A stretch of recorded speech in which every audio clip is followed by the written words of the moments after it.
All right, so here we go. All of our hard work for naught. This is a wash. This is pig food.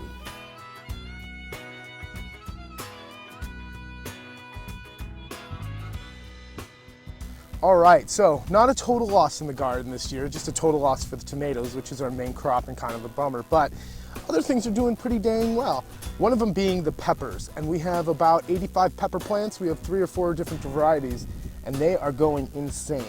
And they don't seem to be affected by the cool temperatures and the cloudy weather, because I'm getting peppers. These are gonna be red. But my peppers that this year never looked as good as they do right now, and we still have about a month for these guys to change color and grow.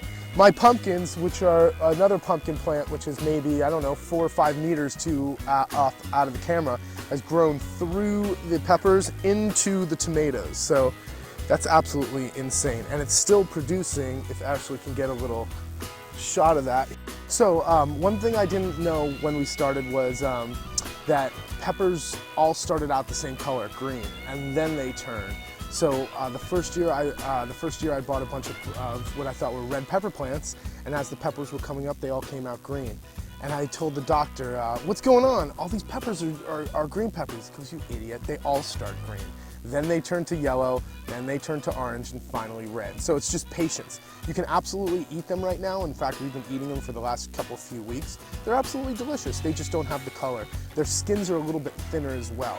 Obviously, as the fruit matures, it gets thicker skin and tougher meat on it. So they're always more delicate when they're babies.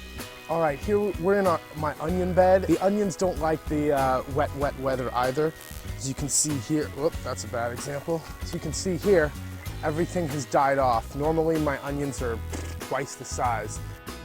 The first leaves are also really fibrous, and they don't seem to have the sweetness of last year, more acidity.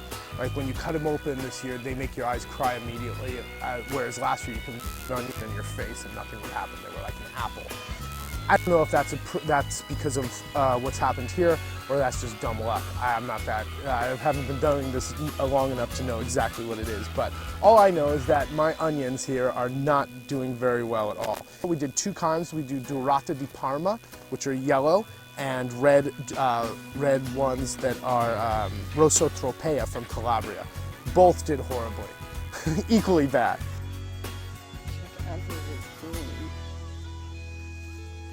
All right, so not a total loss this year in the garden. There are some things that are doing much better than we've ever seen them done in previous years. And one of those are the pumpkins and the gourds and the zucchinis and the squashes. And I'm standing in a sea of different types of pumpkin and squash plants. This is only 12 plants, and they have absolutely gone insane.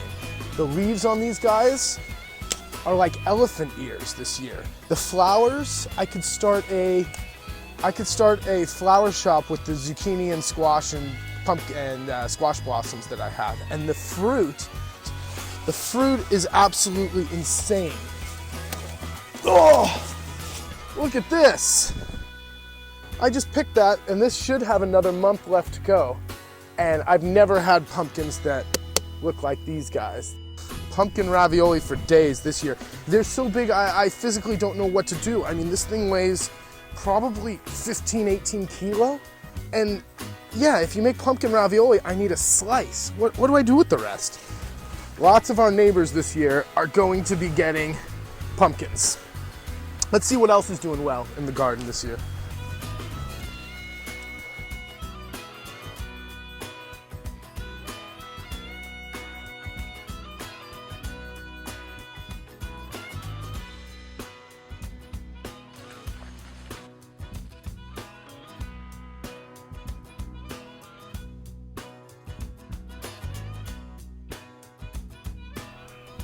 So, 2014 is going to be a memorable year, but not for the right reasons.